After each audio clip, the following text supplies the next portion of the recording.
Welcome back to Pickle Potato Guys. Today, got a very special guest, Jonah Evans. I met Jonah at the smoke show that we did probably a couple months ago, right? And had a great time. Great musicians. Love to have you on. And so here you are. Yeah, so man. Welcome. I'm glad to be here. Hey, man, let's talk about first, basically where you grew up around. I guess you grew up around this area, right? Pretty much. Grew up first 7 years, grew up in Union Hill. Okay. Then I moved down to Lacey Springs. So that's where I'm at currently. Brothers and siblings, any of that good stuff? I got 3 real brothers, Noah, Isaac, and Eli, and then I got loads of step siblings, loads of them. So you got family all in the same area? Pretty much all in the same area. Yeah. I got some family in Oklahoma. That's pretty distant family though. Pretty much same area though. So you started with music probably pretty early, I guess, because you're already, how old are you right now? I'm 18. 18 right now. So how long have you been interested in music, playing music? What was your first instrument? So my first instrument, we'll start from the beginning. Yeah, there's a pretty big gap in between. So first instrument was drums. I got my first drum set when I was 6 years old for Christmas.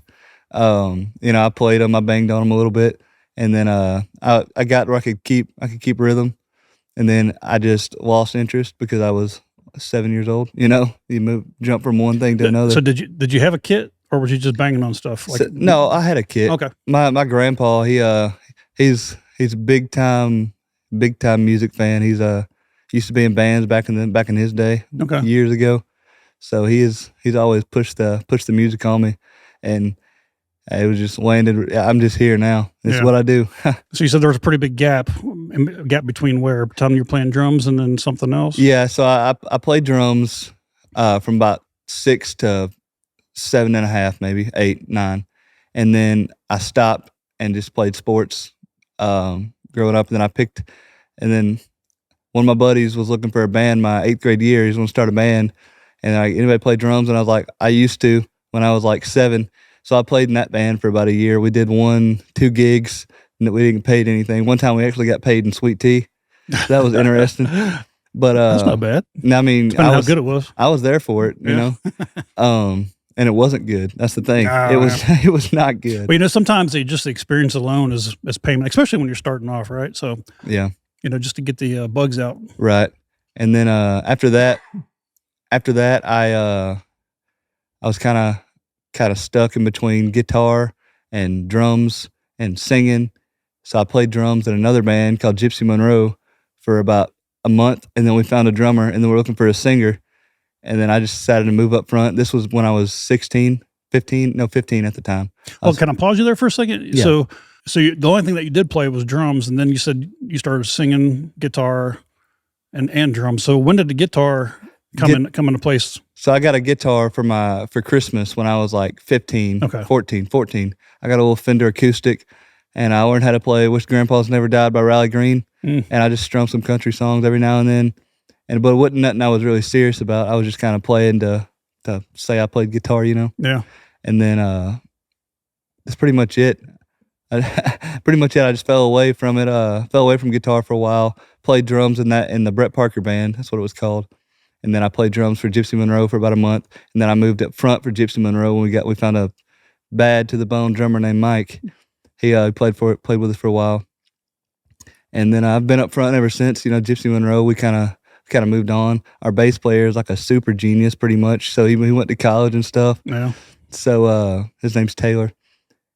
So yeah, it's pretty much just me and then whoever plays with me now. I mean, I got my guys, but I'm kind of everywhere. Yeah. So up front, do you remember your first gig that you did being up front? I do. My first gig How up was your front, nerves during that? My nerves were actually not too bad because our first gig was playing on the street at Bridge Street. Okay. So it wasn't paid, and we played the same like 5 songs for 3 hours. No joke. But that's awesome. I tell you what, I play these local bars now, and I've never made more money in my life than busking at Bridge Street. I mean, so the tips are better. Tips are fantastic, yeah. And you got these old people coming in there shopping that are like, any Beach Boys? And we play them a little Beach Boys, and they're like $100 bill, $100 bill, and that would happen constant over the 3-4 hours that we would play. And we did that for a while before we got banned for being too loud. So being 19 years old, what do you consider old people? Old people. So You said all these old, I would say like 25, 30?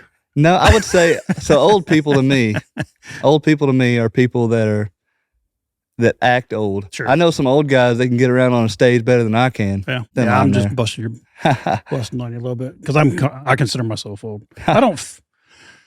My body feels old, but my mind doesn't. I'm like still like 12 years old. But so you said you played sports in high school. So how long did you do that? Was there any other hobbies other than music, or was your focus more on sports than music, or was it kind of like going at the same time? So I focused on sports mainly, although I did not really want to. It's just kind of the way I grew up. My mom was a big time basketball player. My dad played football. So I just kind of pushed on me to play sports because, that's what I grew up doing. That's what you're supposed to do is what I kind of thought. Yeah. So I played basketball from my whole life basically, and I played football my whole life. And then I played basketball freshman year, and that was the year the band stuff kind of started taking off. I'm a senior now. Okay. So I stopped after freshman year and just started playing music, and then I started getting paid. So I've stuck with it. It's kind of felt like that's what I do for money. That's what I do. That's what I got to do. So what school? I go to Brewer High School. Okay. We were talking earlier, and we're talking about quote unquote real jobs. I like how you brought that up, real jobs. So what kind of jobs did you work while, well, you're still in high school, but what was your first job, your real job, quote unquote?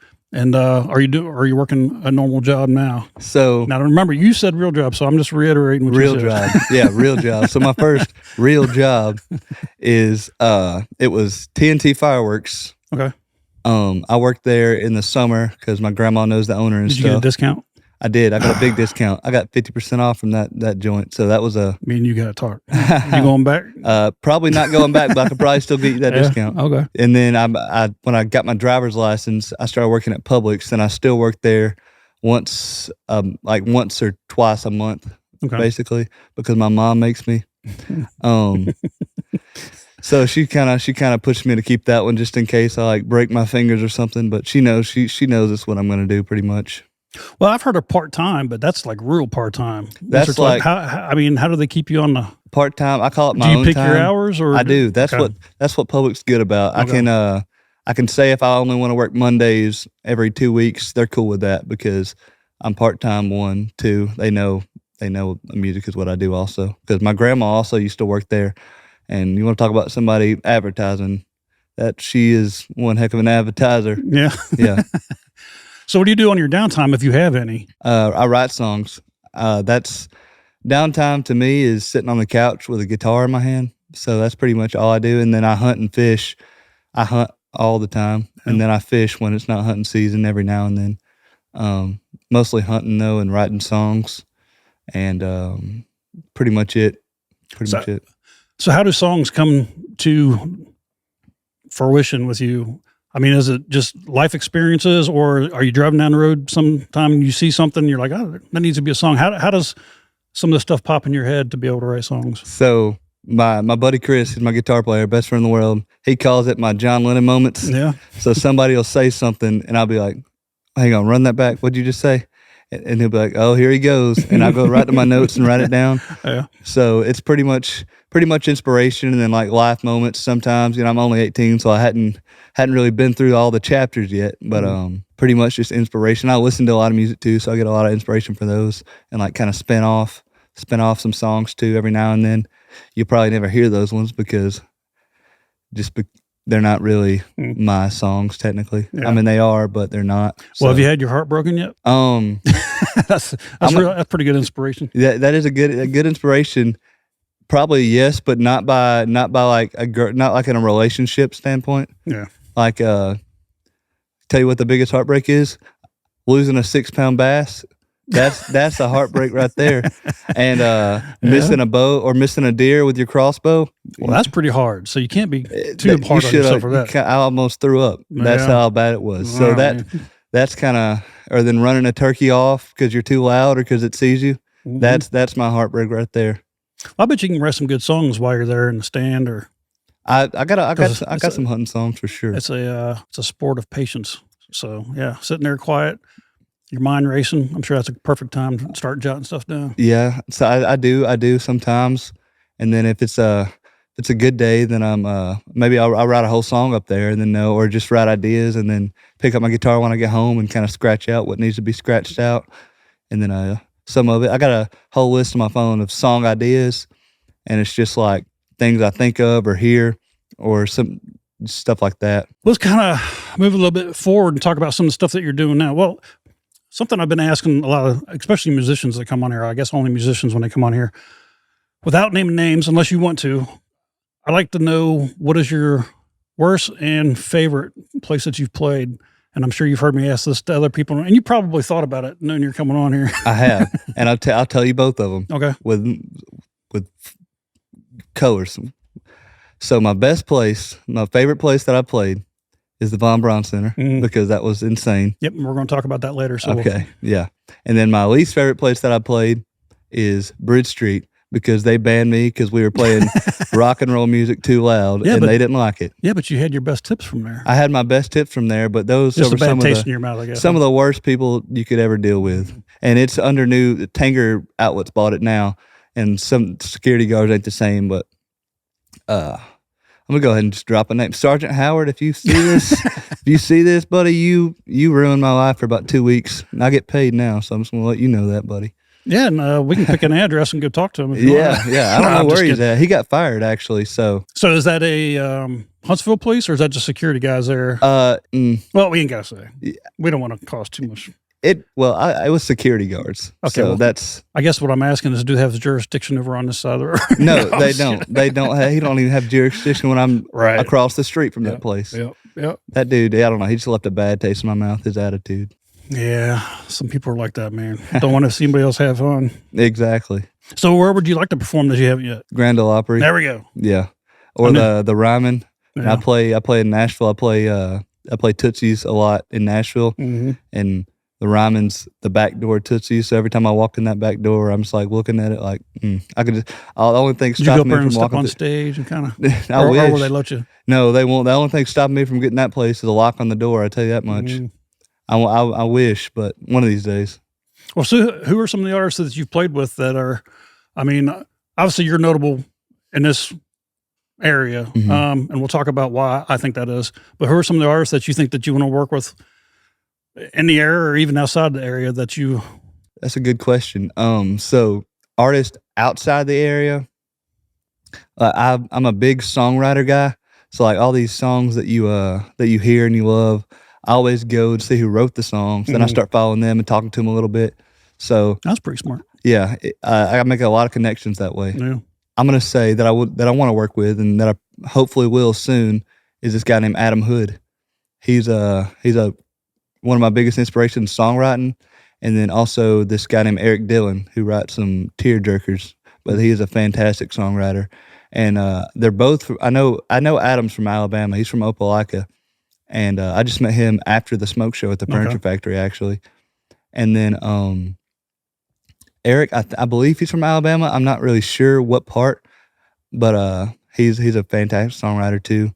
And then as far as in the area goes, I kind of work with this guy already. He is just what started me on the full band, like the full band. Let's do it, Mike Roberts. I don't really play shows with him, but we know each other pretty well, and I played shows with Jude. So Mike Roberts is one of my big inspirations as far as that goes. He's an inspiration to a lot of people. He's an inspiration to me, and I'm not really that much of a musician. For sure, a super good dude. For sure. So one of the reasons I wanted to have you on is, you may not think so, but I think your promotion skills are pretty good, a lot better than some of these seasoned guys that I've seen out here. So if those of you who don't know, the Smoke Show was done here locally at the Von Braun Center and Mars Music Hall, to be more specific. Mars Music Hall is a pretty big venue, very professional. I mean, it's very well run. And you said you're how old?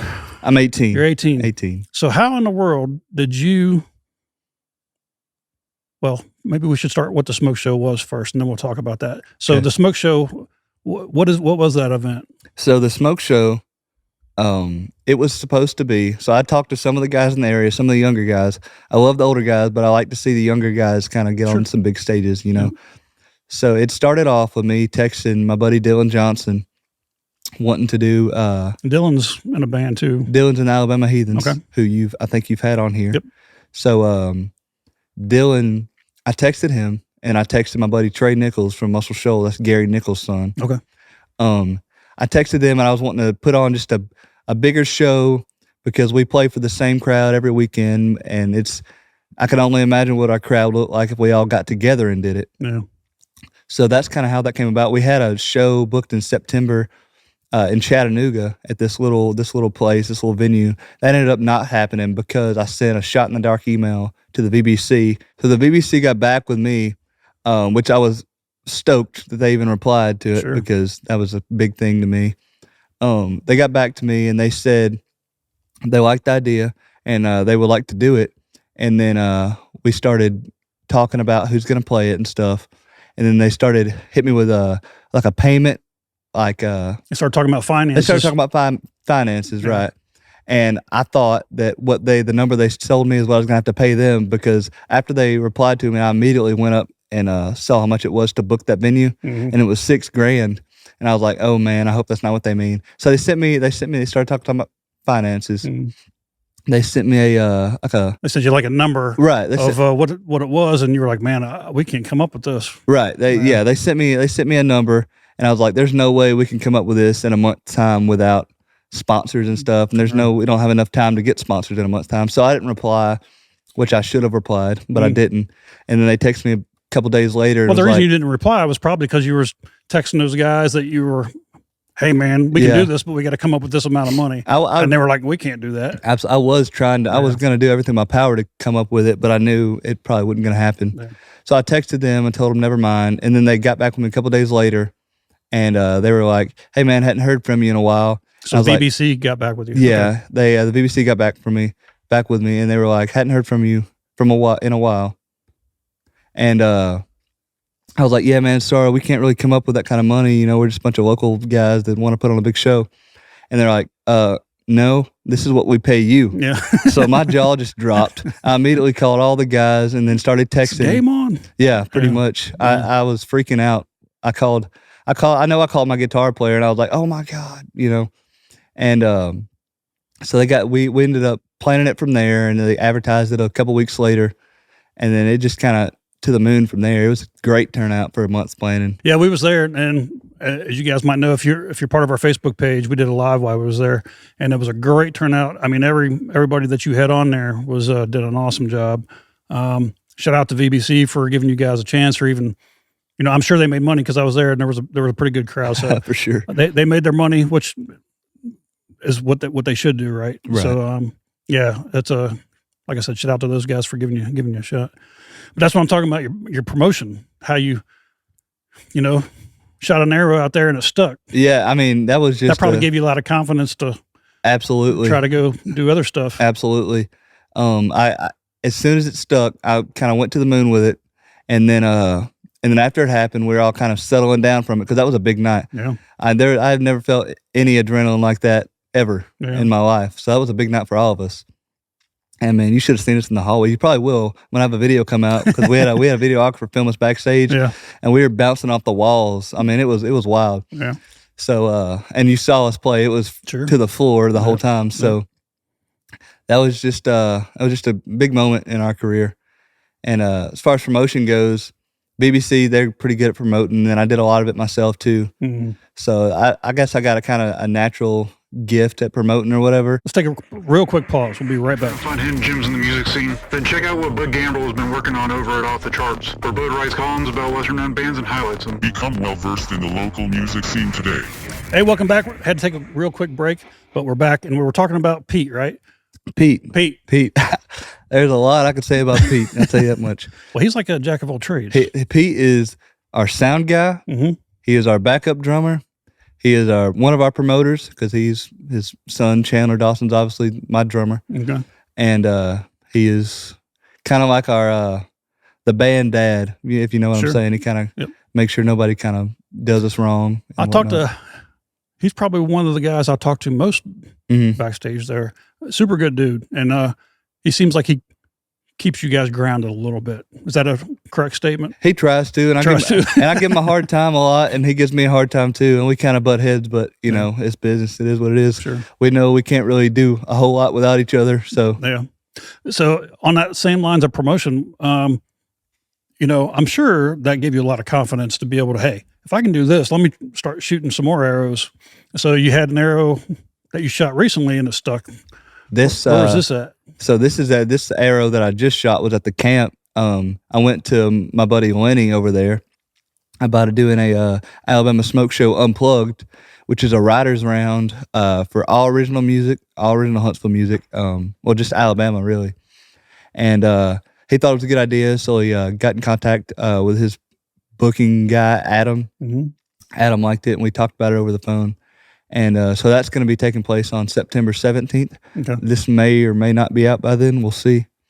So there's a lot of the guys that did the Smoke Show that's doing it because they're also singer-songwriters. I'm not doing it this time because I kind of want to get it all put together. Organizer. Right. I want to get it all put together. I'll probably do it the next time we do it. Yeah. Because so this has the potential to be every month, correct? It does. If we do good and it's not a train wreck, basically, it'll be a monthly thing. Well, that's a good point that you made, that you're doing, you know, I can imagine if I was booking that stuff, I'm like, well, I want to be a part of this. I'm the one doing all the work, but that's a good business side of you to just be able to step back and be like, hey, let me get this one run real good. That way we can continue this thing and then play the next one. That's pretty smart of you to do that. I mean, I thought it, I just didn't want to seem like I was doing it for me, you know? So I decided to, just give it to these guys and let them, because these guys are great writers and singers. I know them all personally. Yeah. So decided to let them play this one. Then I'll probably include myself in the next one because I'm also a big singer-songwriter and I like my original music to be heard. Sure. But you know, it's a social media world these days. So absolutely. I post most of my originals on like Facebook and TikTok and Instagram, you know. Yeah. The ones that I want people to hear at least. So when I was at the Smoke Show, was it the Jonah Evans band, or was it, I know there was a name that you guys said that you were going to change or something. So can we dip in that a little bit? Absolutely. We've changed our name several times. So it was Jonah Evans and Tennessee Walkers at the Smoke Show. Yep.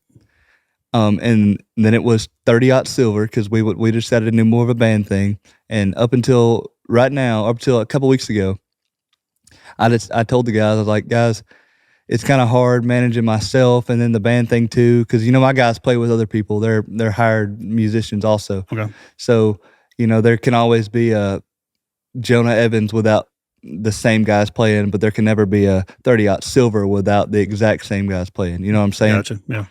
So it's a lot easier to manage myself because as long as Jonah Evans is there, it's the Jonah Evans band. And as long as you know Chandler Dawson's playing with the Alabama Heathens or the who knows what, or Chris Hall's playing with the 5 O'Clock Charlie for some reason. That's just an example. Yeah. So yeah, it's kind of just a lot easier to manage myself and my own time, and a lot easier to keep a whole band show thing going, like a whole like run, because a lot of my guys like to play with other people. I said that. Yeah. A lot of my guys like to play with other people. When I'm booked also, so it's cool if I get a fill-in and it's still the same show. So do you do a lot of solo stuff, or do you always try to have a band behind you? I do a lot of solo stuff just because that's where the money's at. But if the most fun I ever have is when I'm with my friends on stage and we're playing, you know. Yeah. So what do you got going on right now? I know we talked about, you know, the camp and everything, but do you have anything else in the fire right now? Are you still, you said you write your own songs and you post most of that stuff on TikTok and stuff. Have you ever thought about, you know, like distroing it out, like on Spotify and stuff? Yeah, I have music out. I got 3 singles out right now, and I should be cutting vocals on another one that got real popular, and it's gonna be on the radio also. So that one's called First and 10. I got to cut vocals on that next week or the next, and then where can we find your original stuff? You can find it as Jonah Evans on anything you listen to: Apple Music, Spotify, Amazon, YouTube. It's pretty much anything you listen to music on. Just Jonah Evans? Yeah, on YouTube, it would be YouTube Music is Jonah Evans. Okay. YouTube, you'd have to look up Jonah Evans Music. Okay. But like any music streaming platform, you'll find me at Jonah Evans. My Kind of Crazy, Cry, Forget Me When I'm Gone. That's the 3 I have out right now. Okay. And then I should be getting an EP done in this year, I'll be putting out a full EP. I'm gonna try to tour that 2025 after I graduate. That's pretty much it as far as original stuff. I don't have a whole lot going on, although I do write original all the time. So, do you have a schedule of what you're doing, and like, is that on Facebook? Is that on your, do you have an own page that say, hey, today's Saturday, where's Jonah playing? Right. Is there a place that we can go to find out where you're at? I post that on Facebook. I have a lot of it on my website, www.jonahevansmusic.com. I have a lot of that on my website. And then I post some of it on Instagram. It depends on how big the show is. If it's just like a bar show that night, I ain't going to post it on Instagram because that stuff just stays and stacks up. Yeah. But Facebook's where I'm most active. So do you do all your social media stuff on your own, or do you have somebody else? I do it all by myself. Okay. I do it all. I'm independent as far as like everything goes. So I do everything by myself except for play all the instruments by myself. Yeah. Sweet, man. Well, hey, is there anything else that you want to get out before we knock this off? I don't think so. I think that covers pretty much all of it. All right, guys, that's going to do it for this episode. We're going to put in the description everything about Jonah. So go to there, check out all his stuff. Thanks for tuning in. We'll catch you next time. See ya.